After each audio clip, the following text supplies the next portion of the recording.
Hello and welcome back to Last Orders. I'm Tom Slater, editor of Spiked, joined as I am in every episode by my co-host Chris Snowdon. How are you doing, Chris? Not bad, thanks, Tom. Hello and hello, listeners. Hello, listeners, and also a big hello to Candice Holdsworth, returning to the show, a writer and broadcaster. How are you doing, Candice? I'm great. Glad to be back on. Brilliant. It's great to have you on to talk about a bunch of issues today. We're going to go into many of the nanny-state stories that Chris has picked out. But before we did that, I think we'd be remiss not to talk about the big free speech controversy here in the UK over the past week or so, which really revolves around the Telegraph columnist Allison Pearson. She revealed quite explosively last week that she had been visited by the police on Remembrance Sunday. At first, she thought that it was over one of these infamous non-crime hate incidents, that a tweet that she had posted a year ago and then quickly deleted had been written down as one of these Orwellian non-crimes. It now seems to be the case. She's actually being investigated for a full-blown inciting racial hatred charge under the Public Order Act.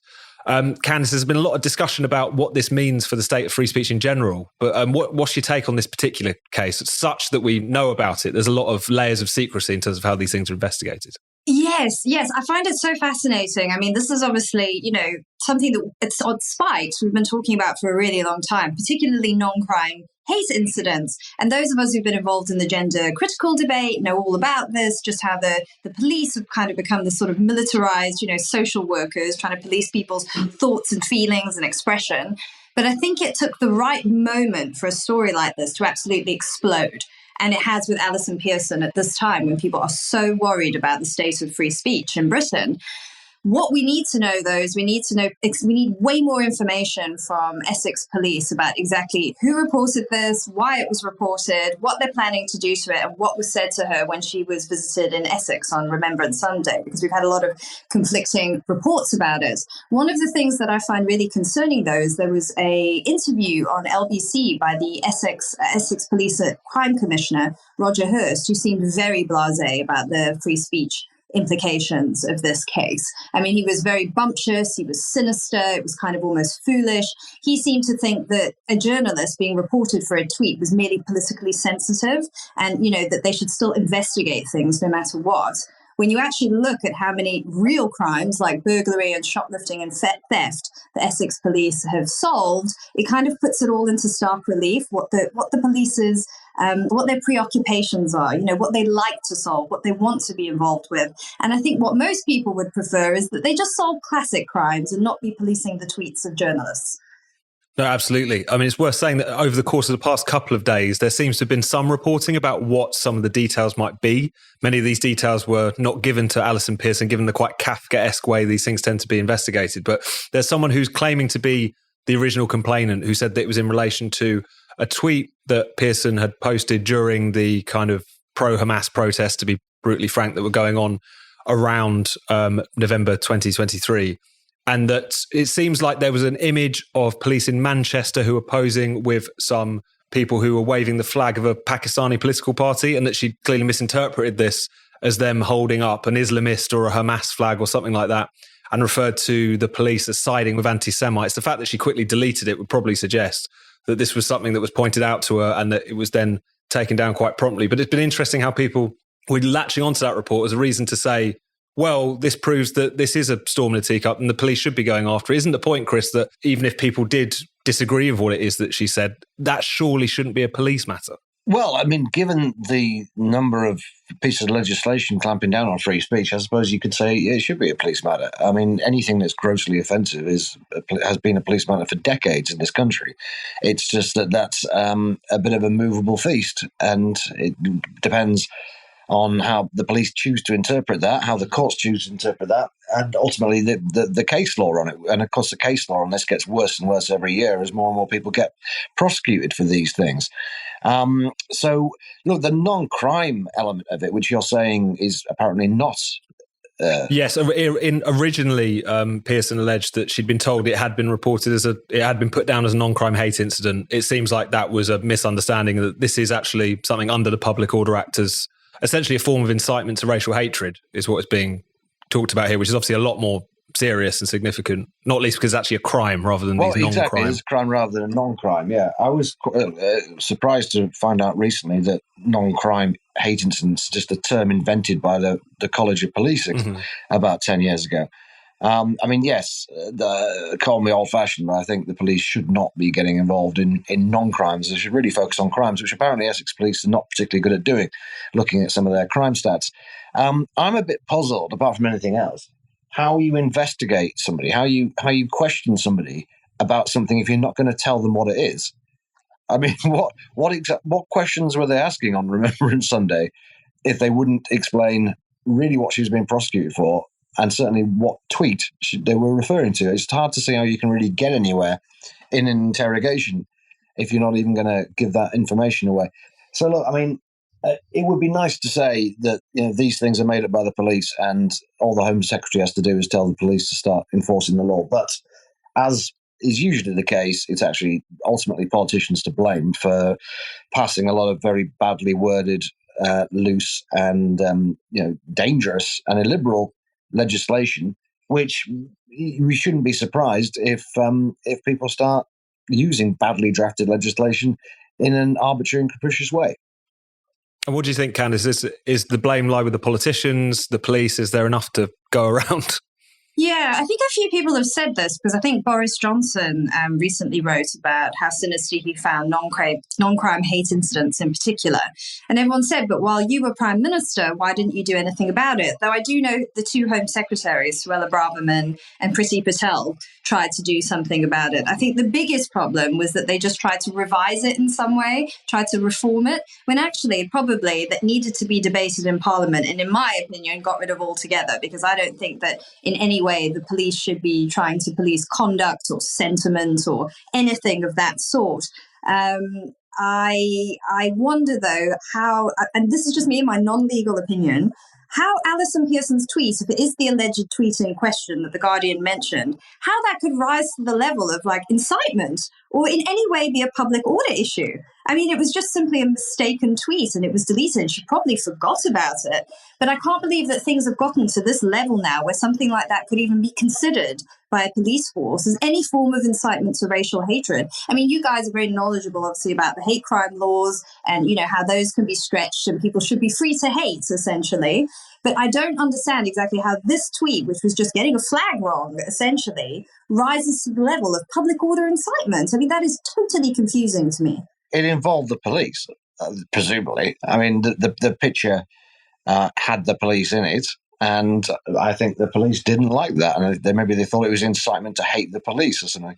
But they look after their own in the force, And they were particularly bruised by that whole period, I think. Yeah. See, but that is something quite concerning, isn't it? I mean, just to make fair comment on something on Twitter, this is the problem with this legislation, and this is the problem, is that it does have that chilling effect where people will be afraid to sort of wade into these debates or even say something about the police. And then we're in a very dangerous moment, I think. And I don't want it to be hyperbole, and I don't want us to pretend that we are living in East Germany and this is a total police state. But I think there is that creep in that direction. I think we can be fairly hysterical about it because obviously this is not, this is maybe a more high-profile incident, but there's plenty of examples of, ordinary people, as it were, getting done for non-crime hate incidents and just standard, suppressions of freedom of speech under the various pieces of legislation that have been passed over the decades. And this is starting to get international attention, mainly thanks to Elon Musk, who is quite rightly pointing out that things are pretty much worse in the UK than in any other so-called liberal democracy. And people are, having the police arrive at their door about usually tweets or social media posts or what have you. We saw some very draconian sentences over the course of the protests/riots just for tweeting things, some of which, I on this podcast, I said, fair enough, send them to prison. In some cases, they were genuinely insightful. But very often they weren't, and it kind of reminds me of the videos we used to see during COVID from Australia, where Australia seemed to be just the most, off the scale authoritarian state for quite a long period. And there were, Aussie police turning up at people's door just about Facebook posts about the vaccine or about, disapproving of lockdown and lockdown measures. And the rest of the world was largely appalled at Australia. I think the rest of the world is increasingly appalled at the UK. And it's embarrassing for us, apart from anything else. Yeah, and it does bring, people say it's always been that we didn't need a sort of a constitution with the specific amendment for free speech. It has to be carved out in law. We can just rely on our traditions for it. But I do wonder if maybe you do need that. I mean, free speech isn't some immutable law of the universe. It's something that constantly needs to be fought for and argued for, as we can see. No, completely. And I think it's one of those things where it was an unfortunate reality that this kind of speech policing had become very entrenched, almost mundane. It's something that many of us have been writing about for so many years now. But it sometimes it does take an outsider or for American Twitter to find out about what's going on, for people to realize how insane this is. The fact that we have had decades of this experiment, not just in the UK, but across Europe, with trying to police hate. The fact that in the UK in particular, the police seem to have been very kind of willing participants in this experiment and seem to have cooked up this idea of non-crime hate incidents, seem to relish their role as like kind of literal PC police because they confuse it with a means to build bridges with minority communities. They seem to think that, your average ethnic minority Brit would rather they were being protected from offence rather than knife crime and burglary. Like all of these things put together, but we've become, unfortunately, like the kind of, the proverbial boiled frog, used to it, whereas sometimes it does take outsiders to catch wind of what's going on, to remind people how insane it is in a liberal democracy for people to be visited by the police over Facebook posts and posts on X and so on. Yeah, seeing yourself through others in a way, it can be quite a disconcerting experience. And, you brought up the example of Australia during COVID. And I remember some Australians I know getting highly defensive about it. No, that is not true. Australia is a liberal democracy, but it is true. You can have these instances of authoritarianism in your society and they can occur and they can go under the radar and they can be mundane, but it's important that it's called out. And while we're on the subject of calling things out, Chris, shall we move to our second topic, which is increasing a kind of segment on the show, I suppose, where you call out various junk science studies that you've come across. Largely, we should get a jingle going for it, Tom. We should junk science on the jingle. I'll work on that in the next few weeks. Please do. If people don't know, the postbag jingle is all Chris is doing. Is all his artistry. So do you want to kick us off, Chris, with the first one that was on the front page of The Guardian, I understand, alleging that addiction to junk food costs the UK £268 billion a year. Do you want to unpack this for us? Yeah, it's a sort of arms race to see who can come up with the biggest figure to persuade the public that they need to allow the government to regulate their diet. So last year, the Tony Blair Institute for Regime Change, or whatever it's called, was commissioned by the makers of Wegovy to produce a cost of obesity figure. There's been lots of cost of obesity figures over the years. They keep going up, not necessarily because obesity is going up, just because they keep using more and more relaxed assumptions and including more and more ridiculous costs that aren't really costs as anyone sensible would understand them. So the Tony Blair one said £98 billion is the cost of obesity to society, most of which just lost productivity costs from people not being alive and things that are not actually cost to taxpayers. But nevertheless, a nice big figure, which was very quickly rounded up to 100 billion, cited by loads of campaigners. And we've seen a few more studies like this, again, funded by the people who make Wegovy, which is interesting. So there was one reported in midweek last week by the Times saying that taxpayers pay £270 every year for fat people's benefits. And it's kind of interesting that it's the people at Wegovy doing this, because, I mean, we're big fans of Wegovy on the show, generally speaking.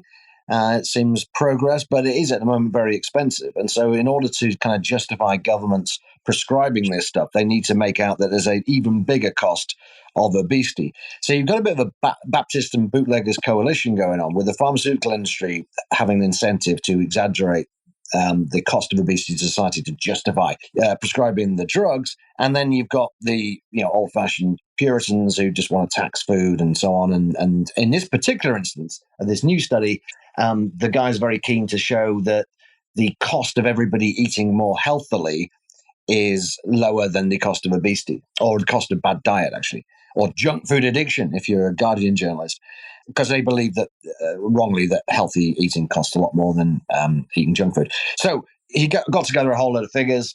The fact of the matter is nobody has any idea how many cases of chronic disease are actually caused by poor diet, let alone caused exclusively by poor diet. So this guy just makes some really back-of-the-envelope calculations. He just says, well, we reckon 70% of all health and social care spending, goes on chronic disease, and we'll assume also that all health-related welfare payments, 70% of all healthcare-related payments, welfare payments, go on chronic disease. So then the question is, how many chronic diseases are caused by bad diet? As I say, nobody's got any idea, let alone this guy who calls himself a ecological economist and a former radio dramatist. So he asks a few people, he asks some experts. Some of them say like 80% of chronic disease are caused in some way by diet, and some of them said basically none of them, and changing people's diet isn't going to increase or reduce the number of people with chronic diseases, which is probably true. Chronic diseases are overwhelmingly linked to age rather than anything else, and these people are not generally fat or have a diet-related condition. Anyway, but bottom line is no one has any idea, so he basically just picks a number pretty much out of the air. Some study had said that a third of all chronic diseases are linked to metabolic risk. So he goes, well, that'll do me. So that'll be the ones that are now linked to food. And that comes up with an enormous figure of getting on for 100 billion just in and of itself. He then steals 60 billion from the Tony Blair report, which is the human cost of obesity, which is basically just people being ill and dying, but not actually a cost to taxpayers. And then he picks up a study from one of the kind of activist-driven UN agencies who had come up with a figure of, I think, 116 billion pounds being the healthcare costs of obesity. But he seems to think, I think he just misunderstands the report. He thinks that there's a lost productivity cost. So he gets this enormous figure, 116 billion pound being the lost productivity cost due to bad diet specifically. And then he rants on about big food a bit, takes a swipe at Big Pharma and says, well, actually, the conclusion's kind of lame. He kind of just says people should have a right to a healthy diet and maybe we should subsidize healthy food. But basically, it's a big problem. And then the Guardian stick it on the front page, say it's about addiction to junk food, which it isn't. He doesn't even mention junk food, and he certainly doesn't mention addiction. But it's all grist to the mill, isn't it? And I suppose the cumulative effect of all these studies, it's a bit like the 350 million pound on the side of the bus during Brexit. People can argue about it, and I've just argued about it now. But the impression people get overall is the big figure might not be quite right, but the figure is still going to be big, which it just isn't. None of these studies actually look at the issue properly as a cost-benefit analysis. They just look at the costs. And if you don't look at any of the benefits in terms of savings to the state and in terms of consumer surplus, you're never going to actually know whether these things are a net good or a net bad. But it's just a matter of throwing increasingly big numbers at the wall. I think it'll be only a matter of time before it goes to £1 trillion. It seems to, as you say, an arm race is taking place. What do you make of this story, Candice? What do you think it says about, I suppose, a lot of journalism in this area, that people just seem to repackage whatever press release is sent their way, it seems like? Yeah, I think, it's really good to dive into this because I think it's become almost received wisdom that obesity, we're in the midst of a public health emergency. I mean, people are just sitting there, stuffing their faces with all sorts of unhealthy food. Now they can't work. They're clogging up the hospitals. When actually, it's true. Most people get sicker as they get older. I was in hospital in the summer. I had meningitis, which was awful. But my ward was mostly older women, who are getting the diseases associated with age. That is what happens. That is the reality. It's also the case with many cancers, for instance. Many people say that processed and red meat is carcinogenic. Actually, a lot of cancer is genetic. Any doctor will tell you that. I think we've begun to believe now, because we're constantly fed this information about obesity and how much it's costing the taxpayer, and fat people are just such a burden on us all, that people have ceased to question it. I don't think there's a lot countering that. No, not at all. And because we've talked about it so often on the show, Candice, what do you make of the kind of rise of the fat jabs, which have been something which seems to have had a hand in this piece of research or this series of studies? Because it certainly divides opinion even amongst people that we've had on the show. Yeah, so I would say I'm okay with people using it in the short term, just because the doctors I've spoken to who prescribe it say it's absolutely fine. But the problem is when people stop taking the jabs, if they haven't made the lifestyle changes, so they haven't started exercising or eating healthy, they just put all the weight back on again. So, I just take a very practical common sense view to this. If you want to lose weight, if that is your goal and you want to be thinner, whatever, then you actually have to make those changes yourself. If you keep relying on Wegovy or Ozempic or something, you're going to be taking it for life. And I don't know if anyone wants to be medicalized for that long. I should just clarify that this particular piece of research was not actually funded by the makers of Wegovy. The other ones I mentioned were, this is Baptist and bootleggers. These are the Baptists. This is a charity/pressure group set up about 10 years ago, less than that actually, which has the highfalutin name, the Food, Farming and Countryside Commission, which sounds probably deliberately like some kind of government department, but is actually just yet another nanny-state pressure group.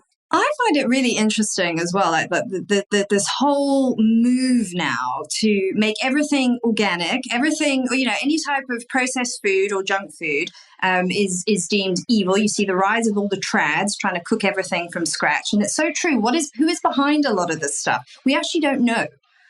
Right, absolutely. And thank you for that clarification, Chris. I should also say to the Wegovy people, stop funding all this advocacy research and fund this podcast instead. We're amongst your most passionate boosters in this country. But Chris, shall we move on to the final story that you wanted to talk about today, which is, you often talk about how the anti-smoking playbook is just being rolled out to everything. And now there's calls to put cigarette-style warnings on bacon. I understand this is Dale Vince, the environmentalist, businessman and Labour donor's bright idea. But do you want to tell us a bit more about it? Yeah, Dale Vince is becoming a bit of a nuisance, isn't he? I've got a feeling that by the end of this decade, Dale Vince and Ed Miliband are going to be two of the most unpopular people in the country for various different reasons. But I mean, primarily, they're going to be putting up the price of energy and taxing people a lot more. But Dale Vince seems to hold forth on a lot of other issues, which are quite irritating. Look, obviously it's incredibly predictable, people applying tobacco-style regulation to other foods. He's not the first person to say this. And to be fair, if you want to go down the kind of logical extension of these things, bacon apparently does cause cancer. It is classified in the same category as tobacco, I think, by the WHO, because they classify carcinogens in rather an odd way. So it's based on the strength of the evidence rather than the level of risk. But it is considered, I think, by them to be proven that processed meats and bacon in particular increase the risk of certain forms of cancer in the same way that tobacco is proven. And I think alcohol's in there as well. So in the sense that they are, in this weird classification, they are the same kind of thing. They are both proven carcinogens. I suppose logically it would make sense to put cancer warnings on bacon and sausages and all sorts of other things as well. It's just that it's not. This is a problem with slippery slope. You start doing things on the basis of the logical extension, the logical next step, as these groups always say, then you end up in a society in which nobody would want to live.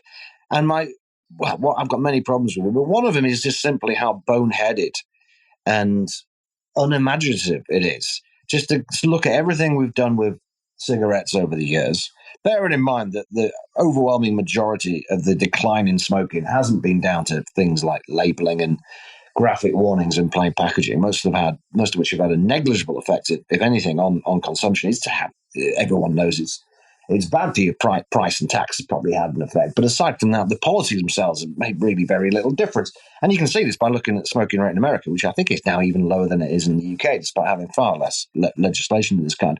It's trying to apply the policies that have been used for good or evil against tobacco in a very simplistic way against a much more complex problem, which is diet. And, the item we were talking about before, trying to even estimate the scale of the problem is incredibly difficult. And trying to do anything about it is even harder. And no country has done anything about it. And I still firmly believe that any affluent and reasonably free country never will make a significant inroad into changing what people eat, because people eat what they want to eat. And people are quite prepared to take certain fairly small risks with their health to enjoy the diet that they enjoy. But it's going to take years and years of stupid ideas like this being at least proposed, if not implemented, before politicians finally work that out. What do you make of all this, Candice? Yeah, and I think that the measures used to correct so-called problems in our diets are just increasingly draconian. I feel like the moment we're in is a modern miracle. I mean, the supply of food we get, going to the supermarkets, cheap, affordable, fast food. I mean, I've noticed this since I've had children as well, just how much easier it makes my life in comparison to my grandmother, who probably had a far more unhealthy diet than I have. I have access to a wide variety of foods for me, for my kids. whenever I want them, and I don't have to worry about anything. And I feel like also there's such a huge class component to this sort of stuff. Tasty, affordable foods like McDonald's. I mean, they're just utterly demonized. Dale Vince, as you mentioned before, he's even trying to put vegan foods in hospitals. I mean, hospital is already an awful experience. Don't deprive people of their treat, of their ice cream. I mean, I saw that for myself when I was there. Like people look forward to having a little bit of ice cream with their lunch and their dinner when they're in hospital. I mean, no one wants that. Can you imagine looking forward to like a vegan milkshake when you've been in hospital for 3 weeks? Absolutely not. No, he also wants to supply more primary schools. He wants schools to be able to serve vegan-only meals, apparently. And as someone pointed out, he already has a company that supplies vegan food to schools. So there's an element of special pleading, dare I say, which is going on with some of this here. Apparently, he's working on, at the moment, a method to extract protein from grass. So he basically wants to feed the nation's children grass, apparently.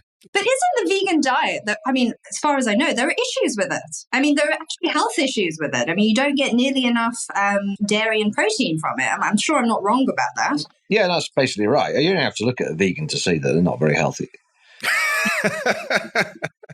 That is all it takes. I'm always quite impressed that Morrissey manages to be so fat, given that he is on quite a strict... I don't think it's just vegetarian. I could be wrong. He might just be vegetarian. You don't see many fat vegans, I will say that about them. But if anything, underweight, which is in actual fact more dangerous than being obese. I mean, good luck to them, whatever they want to do. But Dale Vince can do one if he thinks he's going to start enforcing veganism of all things on us. This is why he's going to be really unpopular in a few years' time. Once people get to know him more and more, and he keeps popping up. Mm-hmm. He's a blowhard, and I wish he would pipe down. But I guess he doesn't need to, and he won't, because he's quite a big Labour donor. Yes, and I think Britain's increasingly becoming out of step with the rest of the world that's backing away from a lot of this stuff, because I think ordinary people are realising the costs. I mean, it used to be that this stuff will make you healthier, it's more affordable, it'll bring your bills down, but I think they've backed away from that now, because there's absolutely no way it's going to. It's all going to fall apart in the next few years.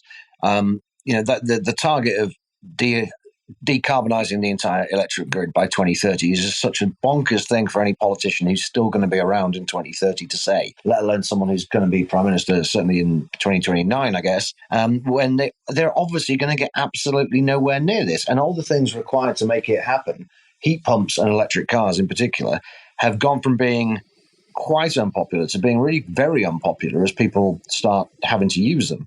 It's just not going to happen. But again, we're going to go through a period of very destructive policies trying to make it happen before politicians wake up to it.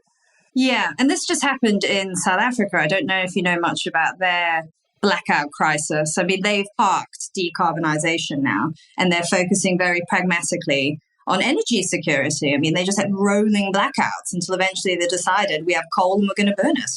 It was pretty shocking. It's had a huge impact on their economy as well, massive. There you go. And it will on any economy, until the technology massively advances. But I'm afraid we have to wait for the technology to advance before we start, doing very, very expensive and inefficient things. And I suppose some people would say, well, the target kind of helps, the innovation. And to some extent that is true. But I think the trade-offs are all wrong on this. No, and it does feel like we'll be particularly slow to realise that all of this is a bit of a nonsense, not least because the kind of government we've got. I mean, this green agenda is the closest thing it's got to a sort of economic programme, I guess. And the fact that Keir Starmer was one of the few kind of larger country world leaders to show up at the COP29 circus, I think is an indication of how seriously they take this stuff. Really? Are the rest of them not bothering with it anymore? Yeah, I mean, they tend to only show up like the actual heads of state and the actual prime ministers and so on to like every so often at the COPs, but they seem to be going every year now, which is maybe a bit of an indication of what's going on. Well, the COP thing has just turned into an outright grift, as of the last one. Well, it is. It's just now we want climate reparations and stuff. I mean, it's just...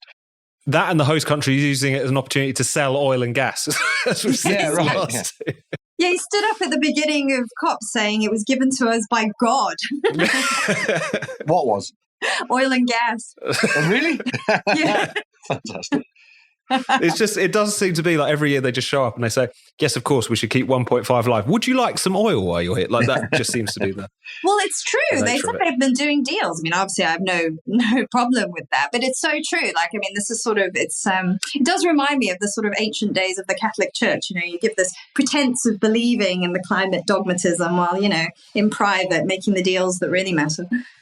Well, long may it continue in terms of this grift being unveiled before us. But we're almost out of time. Before we go, though, Candice, we always ask our guests, because we're a very libertarian, anti-ban podcast, if you had to have one ban, what would it be? Oh, I don't know if this is very relevant. So I get loads and loads and loads of scam phone calls, like all the time. Like I pick up the phone and it's just like gibberish. But I read today that apparently so I'd love to ban spam phone calls, but I hear that they've actually developed an AI tool now to get rid of them. Where it pretends to be a granny that just goes on and on about her knitting and crocheting and recipes. Right. Occupies the scammer for hours and hours and hours and hours and hours. Fantastic. That's great idea. Yeah, I know. Just fight fire with fire. So what, you'll have like a kind of robotic voice saying, you know, something in Chinese to a fake grandmother for all eternity. Just as that goes. And you could just have the fake bots arguing with each other forever. If you get on the, what's it called? The telephone preference service or something? I mean, it doesn't block all of them, but if you get your number down, you can just do, just go on their website, put your number in. It blocks a lot of them. It certainly blocks anyone who's like relatively legit. I know a lot of them are completely illegitimate, but if you just want to block general sales calls, it's pretty good for that. But it's amazing. It's the only phone calls I get because no one makes phone calls anymore. Like everyone just texts. And so it's like, oh my gosh, someone's calling me. And then there's a couple of seconds delay and then you're connected. And you know, just that couple of seconds delay is all you need to hang up. Yeah. No, I think our generation, like if someone dares to like knock on your door without planning it beforehand or calling you, like you hide behind the sofa. You don't want them coming anywhere near you. Instantly suspicious. Definitely banning robocalls. I think we can all get behind that. Candice, Chris, thank you very much. Thank you. You've been listening to Last Orders. Be sure to subscribe to this podcast wherever you get your podcasts. Please do take a moment to leave us a rating and a review. And if you'd like to support the show, why not become a Spiked supporter? Just go to spiked-online.com/supporters to sign up.